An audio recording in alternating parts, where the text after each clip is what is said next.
Good Sunday, Chameleon Wranglers. You may have noticed on so many of the other meditations that I've done before, it's always on a cloudy day with a lot of ambiance, a lot of meditative ambiance. I gotta tell you, that's completely coincidence, and we just happen to be in that kind of weather at this point in California. It won't be long until you're gonna get a whole lot of sunshine here. But I'm gonna go ahead and enjoy all of these overcast days while we've got them. Today I want to talk about being part of the chameleon community with a purpose.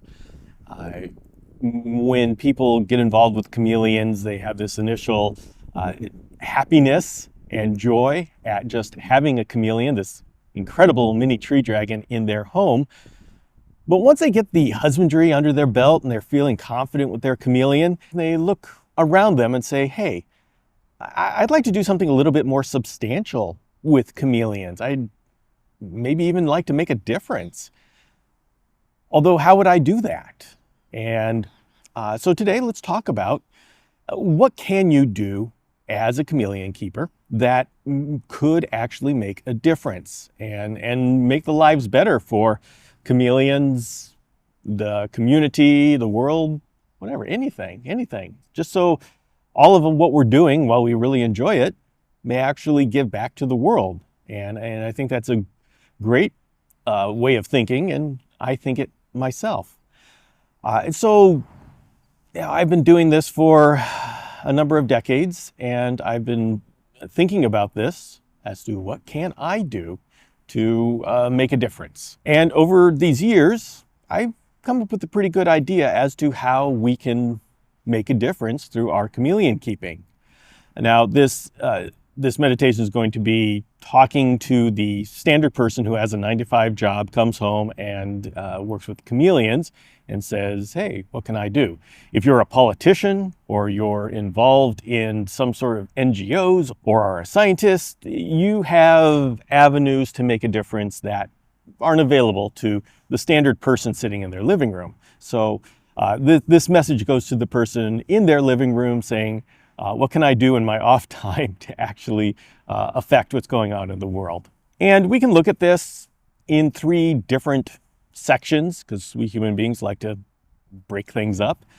Let's start off on the world stage. How can someone as small as an individual of us in the middle of this concrete jungle affect anything on the world stage?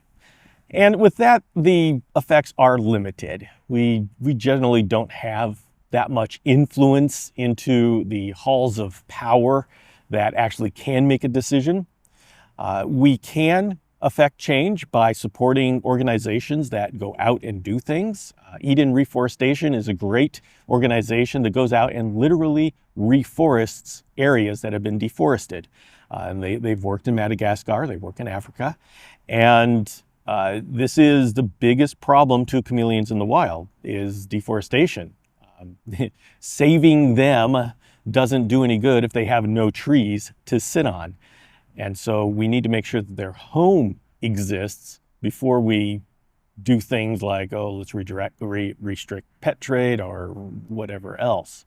And Eden Reforestation goes in and literally brings back their home. And there have been reports of areas that have been totally denuded, and the tribal people around says, we've never seen this bird for decades, and now the trees are back, now the bird is back.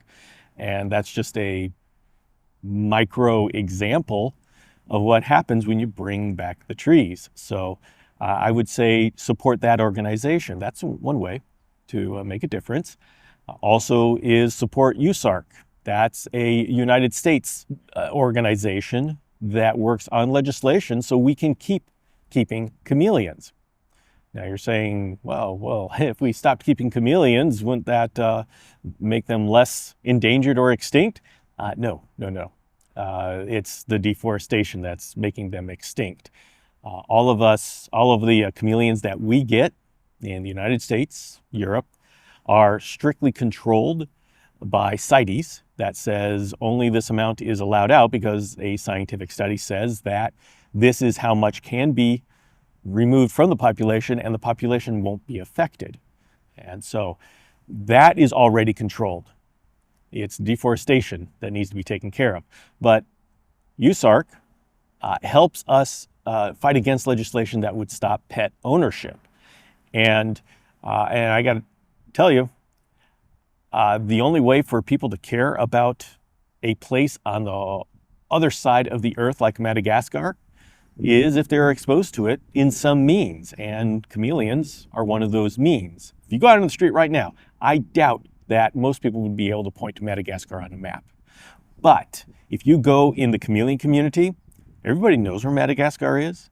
Not only that, they're aware of the environmental troubles that are going on with Madagascar, and they are motivated to care and want to help.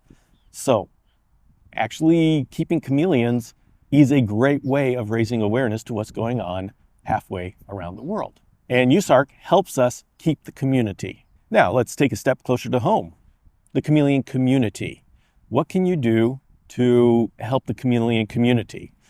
And with that, it depends on what kind of person you are, what kind of personality you have. If you are someone who enjoys being with people, an extrovert, then being on social media and helping beginners is a great way to strengthen the community. The beginners are our future, and our community gets stronger the more it grows. And so if you can go on the Facebook forums, Reddit, all of these social media places, and you can be kind to beginners and be patient, because you're going to be saying the same thing over and over and over again, then you can do the community a great service by helping beginners. And you really don't have to be an expert to do this. You just have to know the basics. The prerequisite for helping beginners is not deep knowledge of the inner workings of chameleons, it's patience. Because the beginners aren't going to understand the deep workings of chameleons. I run into this all the time. I can make a whole big, long explanation about UVB, but most beginners, that just goes right over their head. You need a firm foundation of understanding before you understand the kind of things that I say. And so there is a definite need and place for someone who just goes in at the beginner level. And you can be you don't want to be a beginner to do that, but you can have some basic experience and mentor under someone who has more experience. But really, the ability to be patient and kind is the rarest of attributes. Another thing you can do to strengthen the community and help it grow is to have a social media account and have an incredibly awesome cage set up for your chameleon. Just being on social media means you are an influencer. Now, I know a lot of people say, oh, I don't like that word. I'm not an influencer. If you're on social media, people are going to see what you're doing. You're going to be an example, and you are influencing people. And so going on social media, say Instagram, with a mind to be an example, and you are showing the latest husbandry, naturalistic husbandry, beautiful husbandry, that is going to inspire people. Not only that, and by inspire people, I mean people who are starting off and are wondering, hey, how do I do all this? Not only that, you are also influencing people who are outside the reptile community. And these people can be totally ignorant of what it means to keep reptiles. They may still look at reptile keepers as strange and on the edges of society.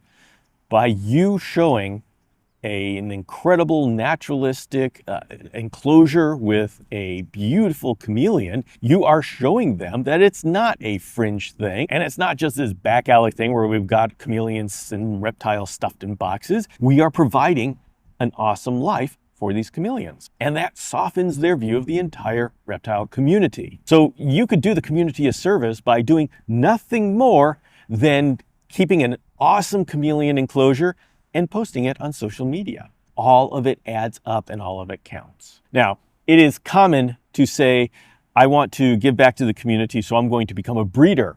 And by breeding these chameleons, we won't have to take them from the wild. It's a good idea, and the heart's in the right place. But we need to tweak that a little bit. You are not going to affect the chameleons coming out of Madagascar. No matter how many you breed, the number of chameleons coming out of Madagascar is completely independent of how many are here or what price they are. Those quotas are set by CITES and the original country based on scientific studies of how much can be removed from the population without affecting the population. It takes into account absolutely no market forces. So don't think that you're going to get into breeding to relieve pressure on wild populations. That is being handled by CITES, and nothing you can do is going to change that. Now, that isn't to say having a strong breeding program in, say, the United States won't affect how those chameleons are handled. And as we've seen with panther chameleons, we have such a strong captive breeding program that you can find captive hatch panther chameleons everywhere.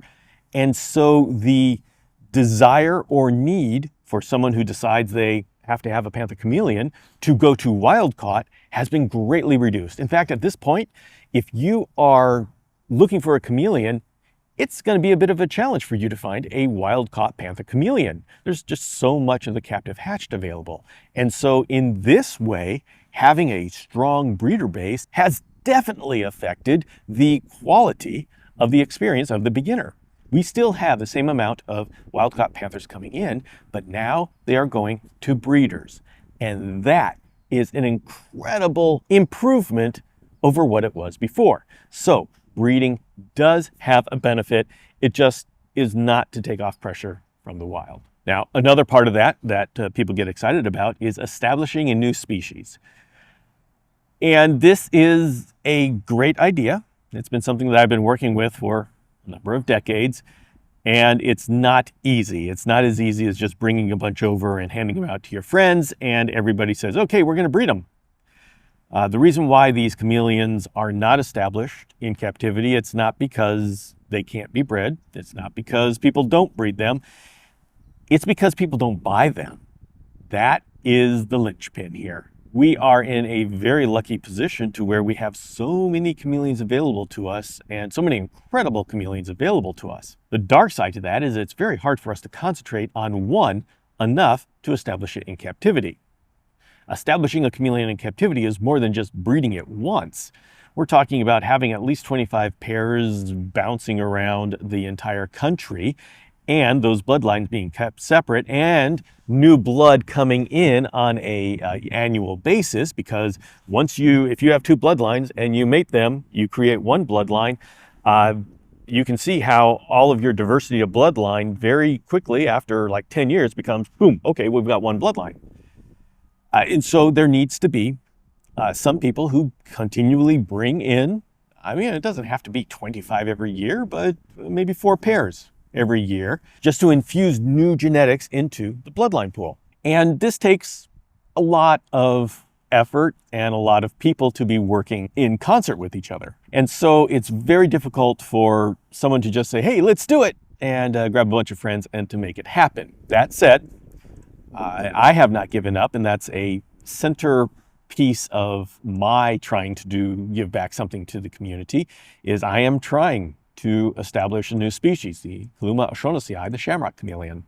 That's what I'm trying to do, and I've tried a number of times before, and so I learn a little bit every time, and unfortunately, that's what needs to be done if you want to establish a new species. It's definitely a learning experience, but I'm going to go ahead and do it again.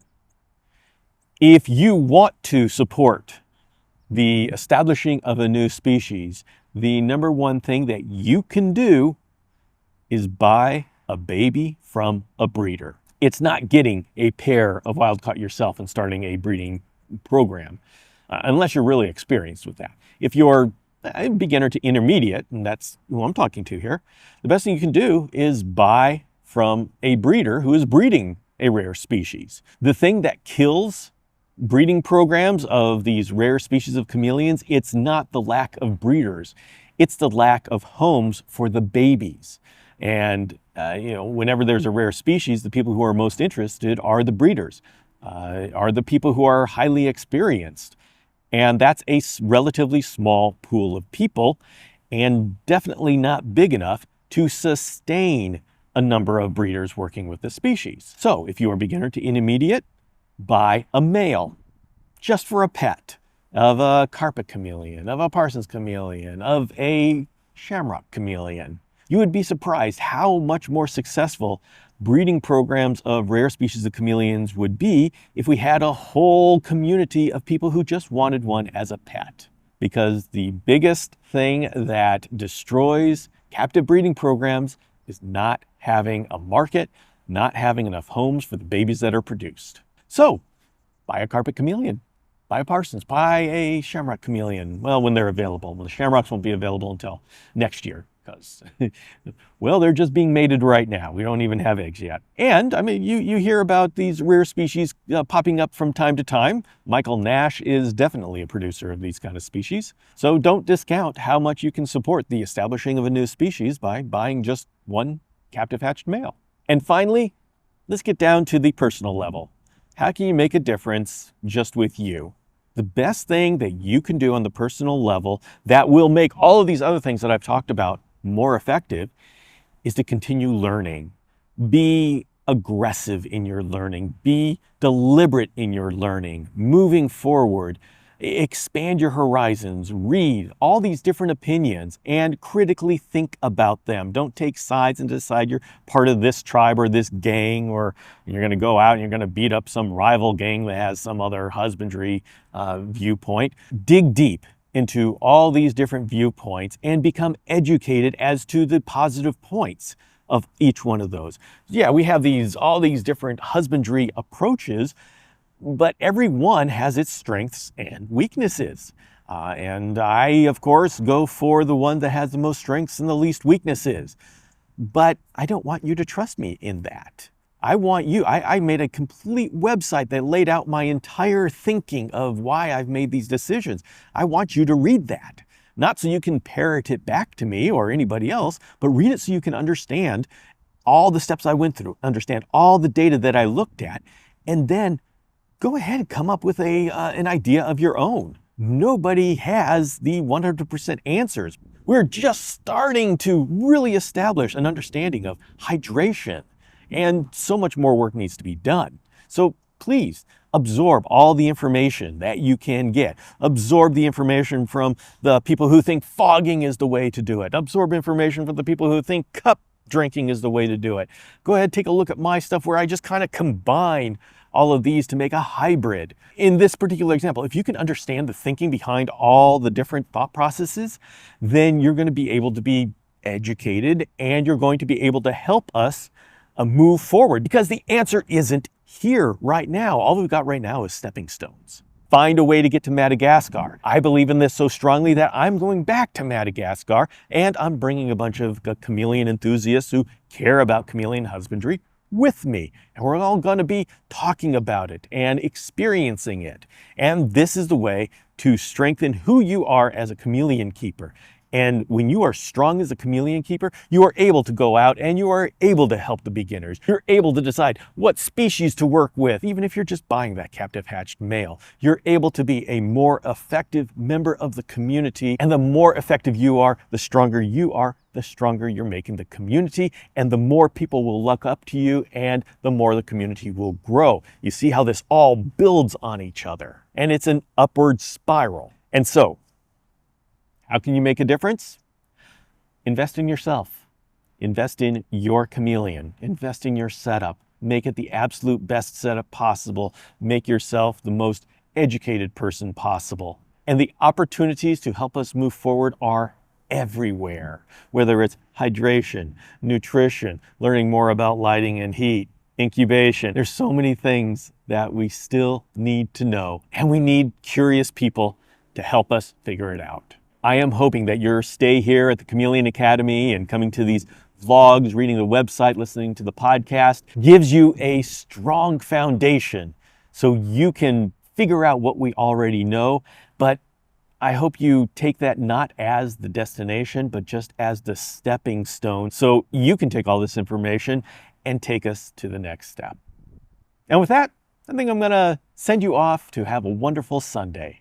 Thank you very much for dropping by and hanging out at the Chameleon Academy. This is a daily vlog, so I'm here at 5 a.m. Pacific time every day, 7 days a week. There is a live chat with the first showing of every one of these vlogs, and I am there with a good morning crew of chameleon enthusiasts, so feel free to drop by and say hi. It's a great way to start the day. And with that, I say please take care of yourself, be excellent to each other, and I'll see you next time.